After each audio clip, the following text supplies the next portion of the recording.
Hello guys, good morning. Ay nagko, ang dami na naman gagawin. Ay nagbabantay ako ng tindahan namin. Ako muna in charge dito. So, hindi muna ako nagtinda kasi mamimili ako later.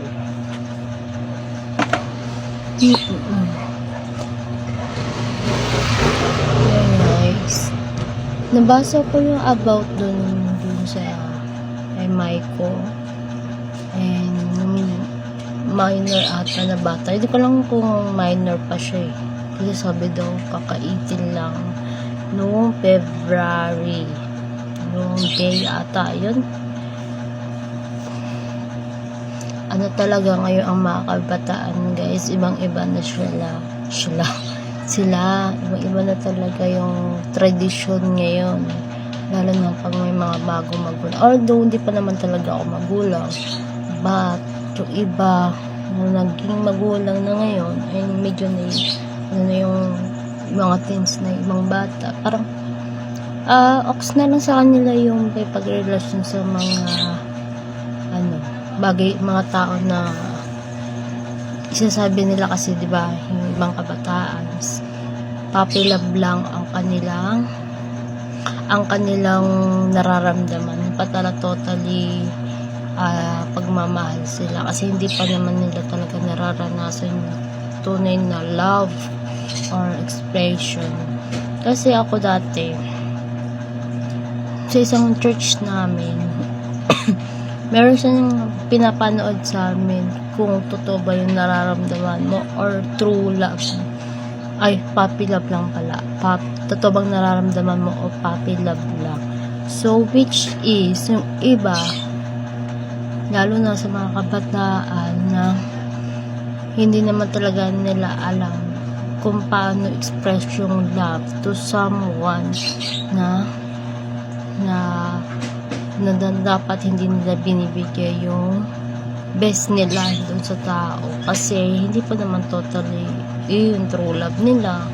Meron akong pinanood niyan, tapos meron din kaming may libro ako nun eh, tapos ano yung expression ng love, ano yung paano mo i-handle yung sitwasyon, ano yung mga nararanasan mo, lalo na kung hindi naman talaga matatawag na love ang isang relationship, diba?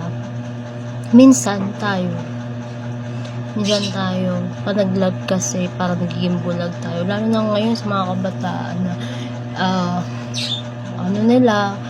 akala nila okay na yung mapagrelasyon kasi naman ako ganito na naman ako dalaga na ako, binata na ako, ganyan. Pero totoo, kasi iba kasi nila. Sorry guys, may bumili kasi. So, ko bakit gano'n yung ibang mga kabataan ngayon. Parang akala mo eksperto na sila sa pagmamahal. Lalo na ngayon, maraming nagli-live-in na hindi kasal, diba? Yung parang laro lang na lang sa kanila yung pagmamahal. Lalo na kung wala na silang pakialam kung nakakasila na sila ng family ng iba, or nagmamahal sila pero parang hindi naman talaga enough yung binibigay ng tao sa kanila, kasi parang tayo talaga parang hindi tayo nadadala diba, sa mga sitwasyon na nararanasan natin, diba? Kasi ako talaga dalang-dala ako sa mga ganyan, lalo na kung niloloko ng paulit-ulit tapos nagiging tanga ka. Sorry sa word, pero parang maraming ganong kabataan ngayon na okay, love kasi love kita. Parang naiinan ako, lalo na 14 years old is dapat iniisip nila pag-aaral na lang, sanay muna yung tuunan nila ng pansin.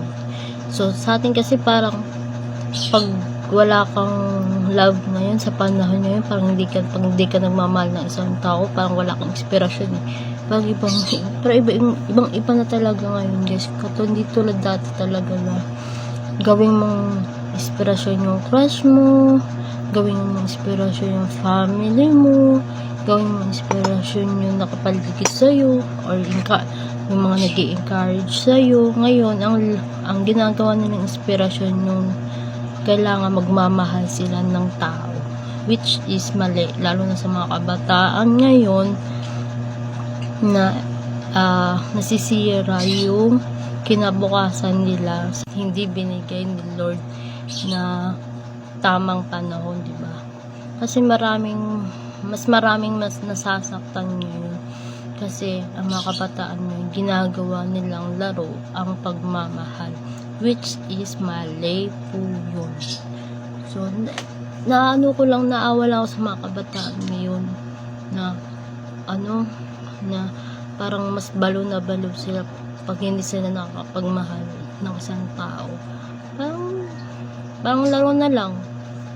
Kasi dapat yung mga ganyan. Yung iba nga, nagkakaroon pa ng anxiety. Parang nagano sila, naiinggit sila sa isang tao o sa mga kapwa nila kabataan kapag hindi sila nakapag-boyfriend. Marami akong may kilala akong ganyan. Parang nagkakaroon sila ng anxiety. Parang, baka kasi ganito pwede mag-boyfriend, baka kasi ganyan ako, hindi pwede, ganito, ganyan.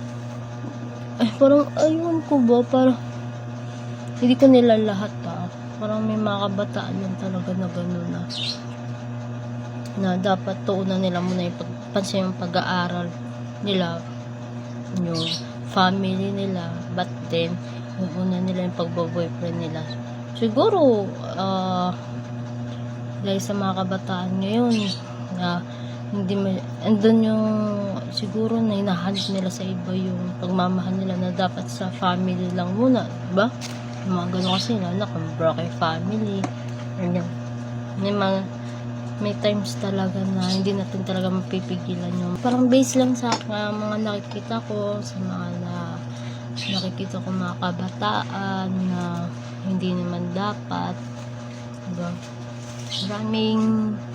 Marami kaya maraming nabubuntis ng maaga, maraming wasak ang pamilya ng maaga, maraming nagfa-family ng maaga na hindi nila alam na yung mararanasan nilang hirap doon sa taong yun ay hindi pala nakalaan sa kanila yung tao na yun, diba? May taong nakalaan sa'yo at hindi ka pahirapan, hindi ka na bibigyan ng consequence kung hiwalayin mo ba yung taong to, hindi, dahil sa ugali niya or maraming hindi magaganda nakikita dahil noon ganito siya, ganyan, pero panlabas lang pala niya yun, pero sa totoong buhay ito wala ugali niya, ito ganito, ganyan, diba? Ang sabang siya. Pero syempre, andun pa rin talaga yung dapat maging gabay tayo sa mga kabataan ngayon. Mga dapat hindi natin sila ginajudge din, which is siguro sa based on situation nila sa kanila. Baka kasi naghahanap sila ng attention at doon sa ibang tao nila nakukuha yun, hindi sa family nila. May mga ganun, kaya may mga kabataan dito wasak din kasi maraming din naman hindi magagandang nangyayari siguro sa buhay nila, kaya ganun din sila, or kaya hindi sila masyado napapagigpitan kasi alam mo na ang batas ngayon, siguro bawal kasi saktan na ang mga bata. So yun na lang muna yun sa akin, kasi based lang naman yun sa mga nakikita ko, nararanasan ko din dati, tsaka siguro kasi noon iba kasi bago na kasi ngayon, syempre yung mga henerasyon bago. Ayan. Sa mga kabataan dyan, payo ko lang na wag muna kayo mag-aasawa, wag muna kayo magbo-boyfriend, lalo na kung hindi naman talaga nakakatulong sa inyo yung taong mo, diba? Maraming ganyan, may mga bagay na dapat mo pagtuunan ng pansin kaysa sa pagbo-boyfriend, pag-girlfriend, lalo na kung nag-aaral ka. Yun na lang muna guys, and maraming salamat.